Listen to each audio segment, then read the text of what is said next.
Goeiedag julle, welkom by ons begeleide gebed. Die nuus word absoluut oorheers deur gebeure daar in Iran en die oorlog tussen Amerika en Iran en Israel en Iran en al die bomme en al die missiele en al die hommeltuie wat soveel amok saai daar in die Midde-Ooste. En ons kan baie vinnig ingetrek word in 'n menslike, fisiese oorlog en daai denke vertroetel en met groot vrees begin praat oor dit, maar hoor wat sê die Bybel hier in Efesiërs 6 vers 12 en 13. Hy sê, dis nie 'n oorlog teen gewone mense nie, ons moet teen die onsigbare geestelike magte van Satan veg. Hulle hou hulle sterk hier op aarde en doen bose dinge, maar kom eintlik van oral af. Sorg dat julle al die wapens reghou wat God vir julle gegee het, sodat wanneer die bose magte op julle toesak, julle nie 'n duim vir hulle hoef terug te tree nie. Met al sy aanvalle en dinge sal die duiwel net mooi niks aan julle kan doen nie. Julle sal die wenners wees. En dan sê hy wat se klere hy vir ons gegee het om aan te trek.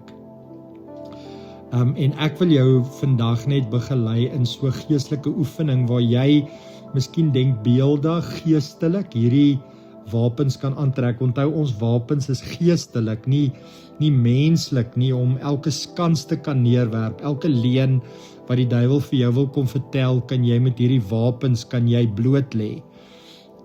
En hy sê jy kan jou gedagte gevangene neem tot gehoorsaamheid van God se woord. Baie keer is daar soveel leuns en geraas en storieetjies wat die duiwel mee wil kom om jou op 'n afdraai pad te wil lei. Maar hoor, wat is hierdie wapens? En ek wil jou vra, miskien wil jy net nou jou oë toemaak en saam met my hierdie wapens aantrek, hierdie klere aantrek. Hy sê in die eerste plek dat jy kan die beld van die waarheid om jou middel vasbind. Miskien wil jy net denkbeeldig hierdie beld van waarheid aansit. Here, dankie, ek kan die waarheid ken en die waarheid sal my vrymaak. Miskien wil jy die wete dat God jou van al jou sonde vrygespreek het aantrek as 'n stuk staal op jou bors, om jou bors te beskerm.